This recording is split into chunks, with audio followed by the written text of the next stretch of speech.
So hanging మ్యాన్కి మనం ఇవరకు చెప్పుకున్న హ్యామర్కి different ఏంటంటే అది డౌన్ ట్రెండ్లో ఫామ్ అవుతుంది, ఇది అప్ ట్రెండ్లో ఫామ్ కావడం జరుగుతుంది. సో మరి దానికి దీనికి సైకలాజికల్ థింక్ ఏంటి, మనం ఎక్కడ మిస్టేక్ చేస్తుంటాం అనే విషయాల గురించి ఇక్కడ మనం తెలుసుకుందాం. నేను చెప్పే సైకలాజికల్ విషయాన్ని కరెక్ట్ అర్థం చేసుకుంటే మీకు అర్థమవుతుంది. సో ఇక్కడ కూడా ఏంటంటే ఈ క్యాండిల్లో బయ్యర్స్ యొక్క స్ట్రెంత్ ఉన్నట్టే, ఇక్కడ కూడా బయ్యర్స్ యొక్క స్ట్రెంత్ ఉన్నట్టే. కానీ మరి ఇక్కడ ఎప్పుడు తీసుకున్నట్టు ఇది అప్ ట్రెండ్లో ఫామ్ అయినప్పుడు తీసుకోవాలి. ఎందుకు అప్ ట్రెండ్లో ఫామ్ అయినప్పుడు మరి మీరే చెప్పారు కదా, ఇలాంటి క్యాండిల్ ఫామ్ అయితే బయ్యర్ స్ట్రెంత్, ఇలాంటి క్యాండిల్ అయితే బయ్యర్ స్ట్రెంత్. మరి బయ్యర్స్ యొక్క స్ట్రెంత్ ఉంటే మనం బై చేయాలి కదా. మరి పిక్చర్లో మీరు అప్ ట్రెండ్లో ఫామ్ అయితే మరి సెల్ సైడ్ తీసుకోవాలి కదా, బై సైడ్ తీసుకోవాలి కదా.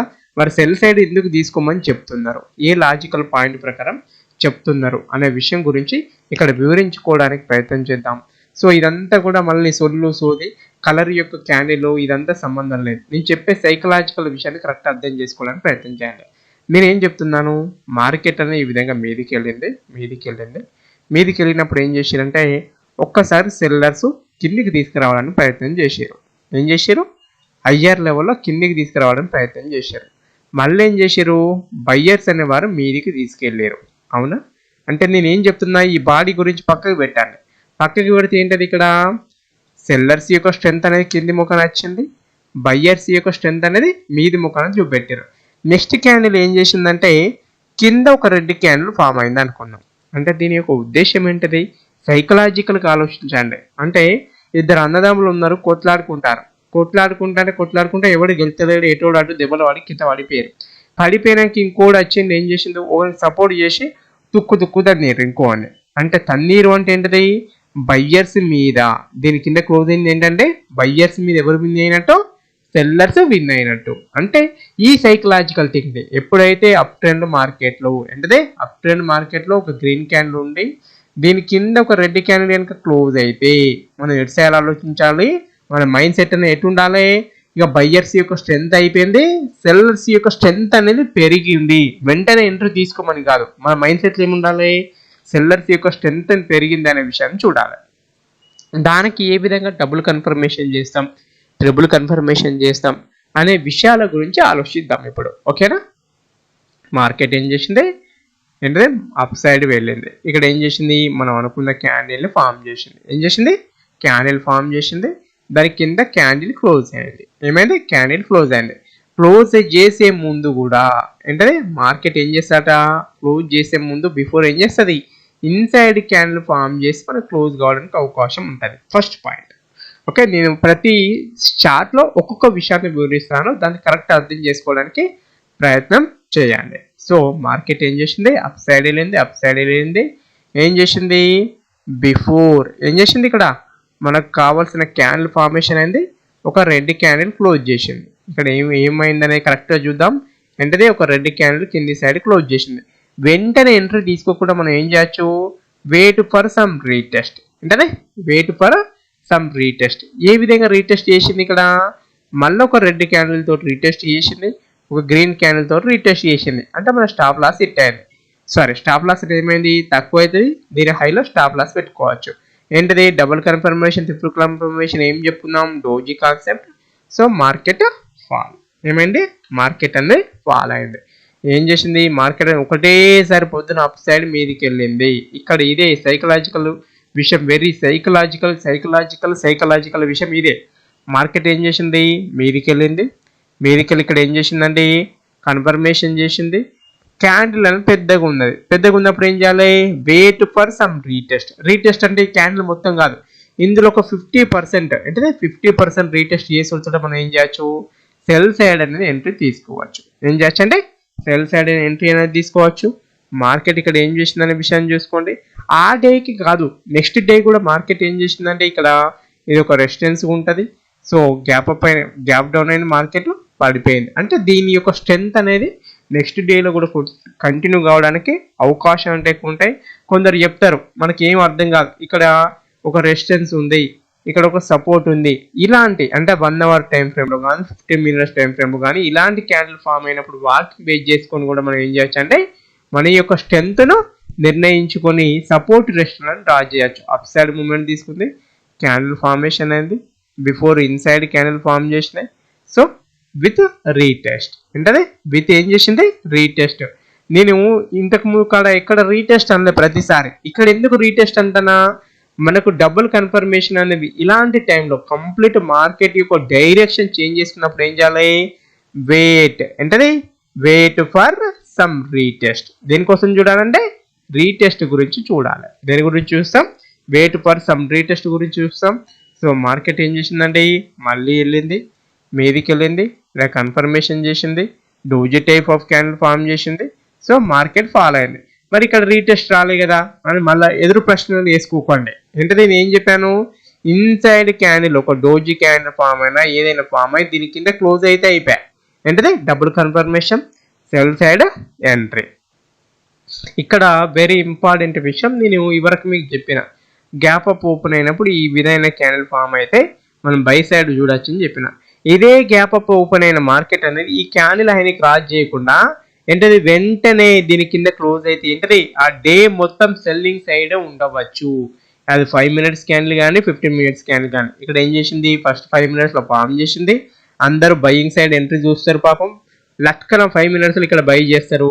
కానీ wait for some confirmation candle ఏం చేసింది, కింది సైడ్ క్లోజ్ చేసింది, మార్కెట్ అన్నది మోర్ ఫాల్ అయ్యింది. అంటే ఈ విధమైన సైకలాజికల్ థింగ్స్ మీరు అర్థం చేసుకోవడానికి ప్రయత్నం చేయండి. సో మార్కెట్ ఏం చేసింది, అప్ సైడ్ వెళ్తున్నప్పుడు క్యాండిల్ అనేది ఫామ్ చేసింది, ఇది ఒక ఫాల్స్ బ్రేక్అవుట్ అనుకోవచ్చు. ఎందుకంటే బ్రేక్అవుట్ అయిన క్యాండిల్ని వెంటనే ఏం చేసింది, రెడ్ క్యాండిల్ ఫామ్ చేసింది. సో డబుల్ కన్ఫర్మేషన్, ఇక్కడ డబుల్ కన్ఫర్మేషన్ ఏంటి, ఒక ఫాల్స్ బ్రేక్అవుట్ అనుకోవడానికి ఏంటిది, సెల్లర్స్ యొక్క స్ట్రెంగ్త్ని కంటిన్యూ చేసింది, market with retest. So more fall ఏంటంటే మోర్ ఫాల్. అంటే నేను చెప్పే విషయాలు కరెక్ట్ అర్థం చేసుకోండి. ఈ విధంగా అప్ సైడ్ వెళ్తున్నప్పుడు ఎప్పుడైతే పెద్ద లాంగ్ విక్ క్యాండిల్ గ్రీన్ క్యాండిల్ అయినా కూడా వెంటనే మనం బై చేయకూడదు. దీని యొక్క ఉద్దేశం ఏంటిది, సెల్లర్స్ వచ్చిర్రు నాయనా, నేను పై సైడ్ వెళ్ళడానికి సిద్ధంగా లేను, సో సిద్ధంగా లేను అని చెప్పింది. నెక్స్ట్ క్యాండిల్ కన్ఫర్మేషన్ చేసింది, డబుల్ కన్ఫర్మేషన్ చేసింది. సో విత్ రీటెస్ట్, దేంతో రీటెస్ట్ చేసింది, ఒక గ్రీన్ క్యాండిల్ తో రీటెస్ట్ చేసింది, మార్కెట్ ఫాల్ అయింది. అంటే ఈ విధమైన ట్రేడింగ్ సైకాలజీని, ట్రేడింగ్ ను ప్రతి క్యాండిల్ ని మీరు అర్థం చేసుకోగలిగితే, చార్ట్ ట్రేడింగ్ అనేది చేయగలిగినట్లయితే మార్కెట్ లో మంచి లాభాలు వస్తాయి. అప్ సైడ్ వెళ్ళింది, సెల్లర్స్ ఉన్నారనే విషయం తెలిపింది. సో ఒక రెడ్ క్యాండిల్ తోటి కింది సైడ్ క్లోజ్ చేసింది, మార్కెట్ ఫాల్ అయింది. ఏమైందండి, మార్కెట్ ఫాల్ అయింది. నెక్స్ట్ మనం ఏమంటామండి, ఇన్వర్టర్ హ్యామర్. ఇన్వర్టర్ హ్యామర్ అంటే ఏంటిది, ఇవరకు మనం ఏదైతే చెప్పుకున్నామో ఏంటంటే హ్యామర్ క్యాండిల్ ఏదైతే చెప్పుకున్నామో దాని క్వైట్ ఆపోజిట్ ఉండేది ఏంటంటే ఇన్వర్టర్ హ్యామర్. ఇక్కడ ఏంటంటే ఇది ఎక్కడ ఫామ్ అవుతుందట, డౌన్ ట్రెండ్ లో ఫామ్ అవుతుంది. సో ఆల్రెడీ చెప్పాను, ఈ విక్ గురించి మళ్ళా చెప్పి టైం అనేది వేస్ట్ చేసుకోవడం అనవసరం. ఇక్కడ మనం ఏం ఆలోచించాలి అనే విషయాన్ని చూద్దాం. ఏంటంటే ఇక్కడ మనం ఏం ఆలోచించాలనే విషయాన్ని చూద్దాం. ఇక్కడ ఏంటంటే మార్కెట్ అనేది ఇక్కడ ఓపెన్ అయింది, అప్ సైడ్ మీదికి వెళ్ళింది. ఎక్కడికి వెళ్ళింది, మీదికి వెళ్ళడం జరిగింది. వెళ్ళినాక ఏం చేశారు, బయ్యర్స్ అనేవారు డామినేట్ చేస్తూ సెల్లర్స్ అనేవారు కింది పుష్ చేశారు. మళ్ళీ మార్కెట్ ఏమైంది, ఎక్కడో ఒక కొద్దిగా మీద క్లోజ్ అయింది. అంటే ఈ క్యాండిల్లో మనకు బయ్యర్ స్ట్రెంత్ కనబడినా ఓవరాల్ ఇక్కడ విక్ అనేది ఎక్కువ ఉంది. అంటే ఫైటింగ్ అనేది 100 కిలోమీటర్లు ఉరకాలనుకుందాం, ఓడు 80 కిలోమీటర్లు ఉరికిందంటే ఆడు 50% కంటే ఎక్కువ ఉరికింది కనుక సక్సెస్ కొట్టినట్టుగా ఎంతో కొంత. సో ఇక్కడ సక్సెస్ కొట్టిరు, సెల్లర్స్ అనేవారు ఏం చేశారు, ఎక్కువ సక్సెస్ కొట్టిరు. ఇలాంటి క్యాండిల్ కనుక డౌన్ ట్రెండ్ లో ఫామ్ అయితే, ఎక్కడ ఫామ్ అయితే, డౌన్ ట్రెండ్ లో ఫామ్ అయితే మనం ఎవరి యొక్క స్ట్రెంత్ అనుకుంటాం, సెల్లర్స్ యొక్క స్ట్రెంత్ అనేది ఎక్కువ ఉంది. ఎవరి యొక్క స్ట్రెంత్, సెల్లర్స్ యొక్క స్ట్రెంత్ అనేది ఎక్కువ ఉంది. ఒకవేళ అప్ ట్రెండ్ లో ఫామ్ అయినా కూడా ఎవరి యొక్క స్ట్రెంత్ ఎక్కువ ఉన్నట్టు, సెల్లర్స్ యొక్క స్ట్రెంతే ఎక్కువ ఉన్నట్టు. కానీ నేను ఏం చెప్తానా, ఇక్కడ ఈ సెల్లర్ స్ట్రెంత్ ఉన్నప్పుడు దీని మీద ఒక గ్రీన్ క్యాండిల్ క్లోజ్ అయితే, ఏ క్యాండిల్ క్లోజ్ కావాలంటే ఒక గ్రీన్ క్యాండిల్ క్లోజ్ అయితే ఎవరి యొక్క స్ట్రెంత్ ఎక్కువ ఉన్నట్టు, బయ్యర్స్ యొక్క స్ట్రెంత్ అనేది ఎక్కువ ఉన్నట్టు. ఈ విషయాన్ని కరెక్ట్ అర్థం చేసుకోవడానికి ప్రయత్నం చేయండి. ఇప్పుడు ఏమైంది, మార్కెట్ అనేది కంటిన్యూగా ఫాల్ అయింది. ఏమైంది, ఫాల్ అయింది. ఏం చేసింది, ఒక రెడ్ క్యాండిల్, బిఫోర్ ఉన్న రెడ్ క్యాండిల్ ఏం చేసింది, ఇన్సైడ్ ఇలాంటి క్యాండిల్ ఫామ్ అయింది. అంటే ఇలాంటి క్యాండిల్ ఫామ్ అయింది. అంటే ఇక్కడ మనం ఏం అర్థం చేసుకోవచ్చు, ఇన్సైడ్ లో ఫామ్ అయినప్పుడు మనం అర్థం చేసుకోవాలి ఏంటిది, సెల్లర్స్ యొక్క స్ట్రెంత్ తగ్గింది, కింది పోనిస్తలేదు. ఏం పోనిస్తలేదు, కింది సైడ్ పోనిస్తలేదు. సో మార్కెట్ ఏం చేస్తుంది, ఇలాంటి క్యాండిల్ ఫామ్ అయ్యి క్యాండిల్ హైలో ఎంట్రీ, ఇక్కడ డబుల్ కన్ఫర్మేషన్ ఏమొచ్చింది, డబుల్ త్రిబుల్ కన్ఫర్మేషన్ ఏం వచ్చింది, డోజీ వచ్చింది, అప్ సైడ్ మార్కెట్ అనేది వెళ్ళింది. ఏమైంది, అప్ సైడ్ మార్కెట్ వెళ్ళింది. సో మార్కెట్ ఏంటిది, కన్సాలేషన్ లో ఉంది. కన్సాలేషన్ లో ఉన్నప్పుడు కూడా ఇక్కడ ఏంటిది, ఒక రిజెక్షన్ క్యాండిల్ ఫామ్ అయింది. ఆ రిజెక్షన్ క్యాండిల్ లో ఏం చేసింది, మార్కెట్ అనేది సస్టైన్ అయి దీని మీద బ్రేక్అవుట్ తీసుకున్నప్పుడు కూడా మనం ఎంట్రీ అనేది తీసుకోవచ్చు. ఆ విషయాన్ని మరీ గుర్తుపెట్టుకోండి. మార్కెట్ ఏం చేసింది, ఫాల్ అయింది. ఫాల్ పెద్ద రిజెక్షన్ క్యాండిల్ తోటి కింది సైడ్ వచ్చింది. కింది సైడ్ వచ్చి ఏం చేసింది, 4 ఇన్సైడ్ క్యాండిల్ ఫామ్ అయినాయి. ఎప్పుడు కానీ ఇక్కడ మీరు ఒక విషయాన్ని గుర్తుపెట్టుకోవాలి, ఎప్పుడైతే ఇలాంటి క్యాండిల్ ఫామ్ అవుతుందో, ఏంటది ఇలాంటి క్యాండిల్ ఫామ్ అవుతుందో, ఈ క్యాండిల్ రేంజ్ లో ఎన్ని క్యాండిల్ ఫామ్ అయితే మళ్ళీ చెప్తానా, ఇడు ఏం పని లేదా ఈయనకు మళ్ళీ చెప్పి వీడియో లెంత్ చేస్తాడు అని అనుకున్న వాళ్ళకు డిస్లైక్ చేసి వెళ్ళిపోండి. సరే మళ్ళీ చెప్తాను, ఏదో ఇంత నేర్చుకుందాం అనుకున్న వాళ్ళు ఏం చేస్తారండి, లైక్ చేయండి. ఇక్కడ నేను ఏం చెప్తానా, ఈ క్యాండిల్ రేంజ్ లో ఉన్నప్పటికీ ఏంటంటే సెల్లర్స్ బయ్యర్స్ యుద్ధం జరుగుతుంది. కానీ ఇక్కడ ఏముంటది, మార్కెట్ అనేది కన్సాలేషన్ టు సైడ్ వేస్ లో ఉంటది. ఏముంటది, కన్సాలేషన్ టు సైడ్ వేస్ లో ఉంటది. ఈ విషయాన్ని అందరూ కూడా గుర్తుంచుకోండి. ఎప్పుడైతే ఇక్కడ క్యాండిల్ క్లోజ్ అయిందో మనం డబుల్ కన్ఫర్మేషన్ తీసుకోవచ్చు. మార్కెట్ అనేది అప్ సైడ్ వెళ్తుంది. ఎటు వెళ్తుందంటే అప్ సైడ్ వెళ్ళడానికి అవకాశం ఉంటుంది. తర్వాత మార్కెట్ ఏం చేసింది ఇక్కడ, సో మనం అనుకున్నట్టు అదే లెవెల్లో ఉంది. మార్కెట్ సస్టైన్ అయింది, అప్ సైడ్ మూవ్మెంట్ అని తీసుకుంది. ఏం తీసుకుందంటే అప్ సైడ్ మూవ్మెంట్ అని తీసుకుంది. సో మార్కెట్ ఏం చేసింది, అప్ సైడ్ వెళ్ళింది. So double confirmation, triple confirmation ఏంది, నేనేం చెప్పాను, మార్కెట్ అక్కడక్కడనే వస్తుంది. ఏం చెప్పినా అక్కడక్కడనే వస్తుంది. సచ్చింది, మార్కెట్ ఏం చేసింది, అప్ సైడ్ వెళ్ళింది. సో మార్కెటింగ్ ఇక్కడ ఏం చేసింది, నేనేం చెప్పాను, రెడ్ క్యాండిల్ లో ఇలాంటి క్యాండిల్ ఫామ్ అయ్యి ఎప్పుడైతే దీని మీద ఒక క్యాండిల్ క్లోజ్ అవుతుందో వెంటనే ఎంట్రీ తీసుకోవచ్చు. అది ఎక్కడన్నా కానివ్వండి, ఓకేనా, ఎంట్రీ తీసుకుందాం. సో ఇక్కడ ఏంటిది, ఎస్టర్డేకి సంబంధించి ఎగ్జాక్ట్ ఇదే లెవెల్ మీద మార్కెట్ ఓపెన్ అయ్యి ఒక గ్రీన్ క్యాండిల్ ఫామ్ అయింది, గ్యాప్ అప్ ఓపెన్ అయినప్పుడు. ఈ సినారియో గుర్తుపెట్టుకోండి, గ్యాప్ అప్ ఓపెన్ అయిన మార్కెట్ అనేది ఈ క్యాండిల్ రెస్పెక్ట్ చేస్తూ అప్ సైడ్ వెళ్ళినప్పుడు దాని హైలో ఎంట్రీ తీసుకోవచ్చు.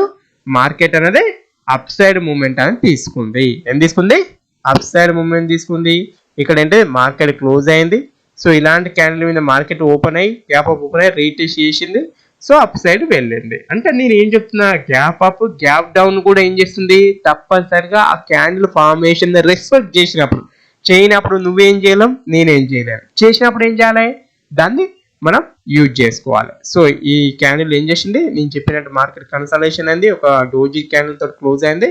సో మార్కెట్ ఏం చేసింది, అప్ సైడ్ అనేది వెళ్ళడం జరిగింది. ఇంకేం చేసిందంటే మార్కెట్ ఇక్కడ ఏంటిది, ఒక రెడ్ క్యాండిల్ బయ్యర్స్ యొక్క స్ట్రెంత్, ఇక్కడ ఒక స్ట్రెంత్. సో ఈ స్ట్రెంత్ లో మార్కెట్ ఉంది. సో మార్కెట్ ఏం చేసింది, అప్ సైడ్ అనేది వెళ్ళడం జరిగింది.